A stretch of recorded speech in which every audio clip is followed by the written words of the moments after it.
አንድ አምላክ በሚሆን በአብ በወልድ በመንፈስ ቅዱስ ስም ስንክሳር መጋቢት 26 በዚች ቀን የከበረችና የተመሰገነች ድንግሊቱ ኢዮጵራቅሊስያ አረፈች። ይህችም የተቀደሰች ብላቴና የንጉሥ አኖሬዎስ ዘመዱ ለሆነ በሮሜ ከተማ ከቤተ መንግሥት የአንድ ታላቅ መኮንን ልጅ ናት። የሚሞትበትን ቀን በደረሰ ጊዜ እርሷን ልጁን ለንጉሥ አኖሬዎስ ይጠብቃት ዘንድ አደራ ሰጠው። አባቷም ካረፈ በኋላ ለአንድ ታላቅ መኮንን ልጅ ንጉሥ አኖሬዎስ አጫት። በዚያም ወራት እናቷ የመሬቷን ግብር ልትቀበል ባሏ የተወላትን የአትክልት ቦታዎቹ ያፈሩትን ይህችም ቅድስት ብላቴናዋ ከእርሷ ጋር ወሰደቻት። ዕድሜዋ 9 ዓመት ሆኖ ሳለ አስከትላት ወደ ግብጽ ሄደች። ወደ ግብጽ ሀገርን በደረሱ ጊዜ ስራቸውን እስከሚፈጽሙ በአንድ የደናግል ገዳም ውስጥ ኖሩ። በዚያ ገዳም ውስጥ የሚኖሩ ደናግል ለገድል የተጸመዱ ናቸው። የስጋ መብል ቅባትም ቢሆን ጣፋጭ ፍሬዎችን ምን አይበሉም፣ ወይንም ቢሆን ከቶ አይቀምሱም። ያለ ምንጣፍም በምድር ላይ ይተኛሉ።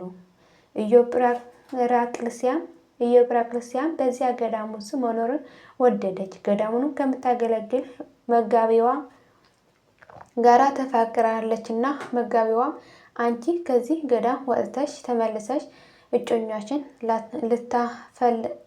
ላትፈልጊ ቃል ግቢልኝ አለቻት። ኢዮጵራቅሊስያም በዚህ ነገር ቃል ገባችላት። እናቷ ስራዋን በፈጸመች ጊዜ ወደ አገሯ ልትመለስ ወደደች። ልጇ ግን እኔ የዚህ የኃላፊው ዓለም ሙሽርነት ስለማልሻ ራሴን ለክብር ባለቤት ለጌታዬ ለኢየሱስ ክርስቶስ ለሰማያዊ ሙሽራ ሰጥቻለሁ ብላ ከእርሷ ጋር መመለስን አይሆንም አለቻት። ብላቴናዋ ከእርሷ ጋር እንደማትመለስ በተረዳች ጊዜ ገንዘቧን ለድሆችና ለጦም አዳሪዎች መጽውታ ከልጇ ጋር በዚያ ገዳም ብዙ ዘመን ኖራ ከዚያም በኋላ አረፈችና በዚያው ቀበረዋት። ንጉሥ አኖሬዎስም የኢዮጵራቅሊስያ እናቷ እንደሞተች ሰምቶ አጫት ያጋባት ዘንድ ኢዮጵራቅሊስያም እንዲያመጡዋት መልእክተኞችን ላከ። ቅዱስቱ ንጉሥ ሆይ እወቅ፣ የክብር ባለቤት ለሆነ ለሰማያዊ ሙሽራ ለጌታዬ ለኢየሱስ ክርስቶስ እኔ ራሴን ሰጥቻለሁና ቃል ኪዳኔን መተላለፍ አይቻለኝም ብላ ወደ ንጉሥ ላከች። ንጉሥ አኖሬዎስም መልእክቷን በሰማ ጊዜ አደነቀ፣ ስለ እርሷም አለቀሰ። እርሷም በዕድሜዋ ታናሽ ብላቴና ናትና። ይህች የከበረች ኢዮጵራቅሊስያም ግን ታላቅ ተጋድሎን ተጋደለች። ለመንፈሳዊ ስራ እጅግ የተጠመደች ሆነች። በየ2 ቀን ሁለት ቀን እያከፈለች መጾም፣ ከዚያ በየ3 ቀን ሶስት ቀን ትጾም ጀመር። ከዚያ በየ7 ቀን ሰባት ቀን የምትጾም ሆነች። በተለየችም በከበረች 40 ጾም ምን የምትበላ አልሆነችም። ሰይጣንም በእርሷ ላይ ቀንቶ አስጨናቂ በሆነ አመታት እግሯን መታት። ብዙ ቀኖችን በሕመም ኖረች። ከዚያም እግዚአብሔር ራርቶላት ከደዌዋ አዳናት። በሽተኞቹም ታድናቸው ዘንድ በሽተኞችን የምትፈውስበት ሀብት ሰጣት።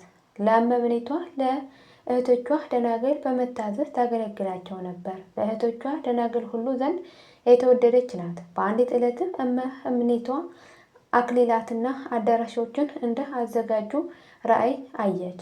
እርሷም እያደነቀች ከልጆቿ ለማን ይሆን ይህ የሚገባት ስትል እሊህ አክሊላትና አዳራሾችን የተዘጋጁላት ለልጅህ ለኢዮጵራቅሊስ ነው፣ እርሷ ወደዚህ ትመጣለች አላት።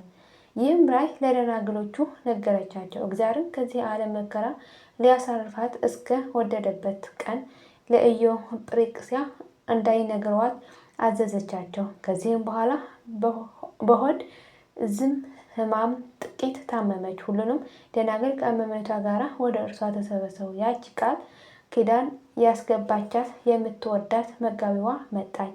በእግዚአብሔር ዘንድ እንደምታስባቸው ለመኗት። እርሷም በጸሎታቸው እንዲያስቧት ለመነቻቸው። ከዚያም አረፈች።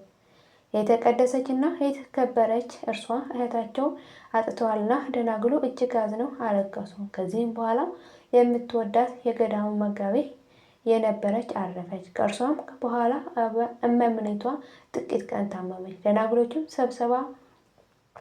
ሰብስባ በላያቸው የምትሾሙትን እመምኔት ምረጡ፣ ስለ እኔ ኢዮጵርቅስያ ለምናለችና እኔ ወደ ጌታዬ ኢየሱስ እሄዳለሁ።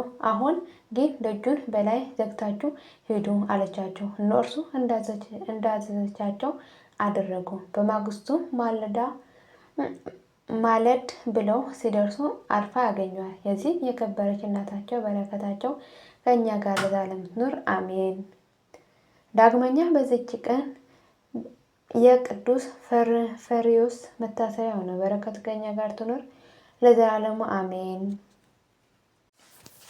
አሜን። የሁሉም ቅዱሳን በረከትና ረድኤት ምልጃና ጸሎታቸው ከመላ ሕዝበ ክርስቲያን ጋር ለዘላለም ጸንቶ ይኑር አሜን። አቡነ ዘበሰማያት ይትቀደስ ስምከ ትምጻእ መንግሥትከ ወይኩን ፈቃድከ በከመ በሰማይ ከማሁ በምድር ሲሳየነ ዘለለዕለትነ ሀበነ ዮም ኅድግ ለነ አበሳየነ ጌጋየነ ከመ ንሕነኒ ለዘአበሰለነ ኢታብአነ እግዚኦ ውስተ መንሱት አላ አድኅነነ ወባልሐነ እምኩሉ ኩይስ መዚአከ ይእቲ መንግሥት ኃይል ወስብሐት በሰላመ ቅዱስ ገብርኤል መልአኩ እግዝእትየ ማርያም ሰላም ለኪ ድንግል በይናኪ ወድንግል በሥጋኪ እም እግዚአብሔር ጸባኦት ሰላም ለኪ በረከት አንትማሰ ወብሩክ ፍሬ ከርሥኪ ተፈሥሒ ፍሥሕት ኦ እምይእዜሰ እግዚአብሔር ምስሌኪ ጻል ወጸልይ ምሕረት እምጣነ ሀብ ፍቅር ወልድኪ ኢየሱስ ክርስቶስ ከመ ይስረይ ለነ ኃጣውኢነ ለዓለመ ዓለም አሜን።